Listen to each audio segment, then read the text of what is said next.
जुलाई 11, 2025 का दिन था। एगर्टन से काफी दूर, पनामा से 120 मील की दूरी पर स्थित इस्ला नुब्लर द्वीप पर बने जुरासिक वर्ल्ड पार्क को बंद हुए कई साल हो चुके थे। पार्क के खंडहरों में अब सिर्फ प्रकृति का राज था, लेकिन इंसानों की जिज्ञासा कभी खत्म नहीं होती। एक छोटा शोध दल जिसमें प्रमुख वैज्ञानिक डॉक्टर आर्यन, बहादुर गार्ड रीना और तकनीकी विशेषज्ञ समीर शामिल थे, पार्क की मौजूदा स्थिति का अध्ययन करने गुप्त रूप से द्वीप पर पहुंचा। उनका लक्ष्य था ये पता लगाना कि क्या बचे हुए डायनासोर अभी भी द्वीप पर हैं और वे कैसे रह रहे हैं। डॉक्टर आर्यन ने ड्रोन उड़ाया। द्वीप ऊपर से बेहद शांत दिख रहा था। समीर, हमें कोई सिग्नल नहीं मिल रहा है, क्या जीपीएस काम कर रहा है? समीर ने अपने टैबलेट पर नजर डाली। हाँ डॉक्टर आर्यन, सिग्नल तो है, लेकिन डायनासोर की कोई हलचल नहीं है। ऐसा लगता है कि वे या तो कहीं छिप गए हैं या। तभी रीना ने अपनी बंदूक तैयार की। रुको, मुझे कुछ महसूस हुआ। तीनों ने मिलकर आगे बढ़ना शुरू किया। रास्ते में उन्हें पार्क के टूटे हुए बाड़े और जंग लगे वाहन मिले। पार्क का मुख्य प्रवेश द्वार अब बेलों से ढका हुआ था। जैसे ही वे एवियरी के पास पहुंचे, उन्हें एक तेज भयानक आवाज सुनाई दी।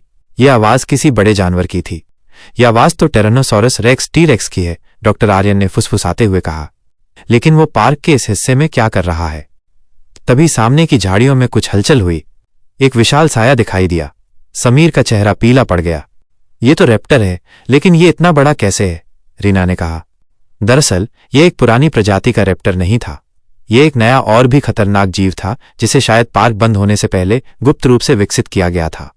रैप्टर ने उन पर हमला करने के लिए छलांग लगाई। रीना ने तुरंत प्रतिक्रिया दी और गोली चलाई, लेकिन रैप्टर इतना तेज था कि वो बच गया। तीनों दल के सदस्य भागने लगे। वे पुराने जुरासिक वर्ल्ड कंट्रोल रूम की ओर दौड़े। अंदर पहुंचकर उन्होंने दरवाजा बंद कर लिया। समीर ने कंप्यूटर सिस्टम को फिर से चालू करने की कोशिश की। हमें यहां से निकलना होगा, रीना हाफते हुए बोली। द्वीप अब इंसानों के लिए सुरक्षित नहीं है। समीर ने स्क्रीन पर ध्यान केंद्रित किया। मैंने पार्क के इमरजेंसी सिग्नल को सक्रिय कर दिया है। हमारी नाव यहां से 1 घंटे में पहुंच जाएगी। तभी रैप्टर ने कंट्रोल रूम की खिड़की पर वार किया। कांच टूट गया और रैप्टर ने अपना सिर अंदर डाला। डॉक्टर आर्यन ने एक पुरानी गैस कनस्तर उठाई और उसे रैप्टर के मुंह में फेंक दिया। रैप्टर कुछ देर के लिए पीछे हट गया। बाहर से एक और भयानक दहाड़ सुनाई दी। यह एक टी-रेक्स की आवाज थी जो द्वीप पर अन्य डायनासोर से लड़ रही थी। लगता है टी-रेक्स वापस आ गया है, डॉक्टर आर्यन ने कहा। वो शायद अपने क्षेत्र की रक्षा कर रहा है। मौके का फायदा उठाकर तीनों जल्दी से भाग गए और इमरजेंसी डॉक तक पहुंचे। समीर ने नाव शुरू की और वे द्वीप से दूर चले गए। पीछे मुड़कर देखने पर उन्हें इस्ला नुब्लर की धुंधली छवि दिखाई दी। द्वीप अब केवल खंडहरों का घर नहीं था, बल्कि एक नई, खतरनाक और अप्रत्याशित दुनिया थी। डॉक्टर आर्यन ने गहरी सांस ली। जुरासिक वर्ल्ड खत्म हो गया, लेकिन डायनासोर की दुनिया अभी शुरू हुई है।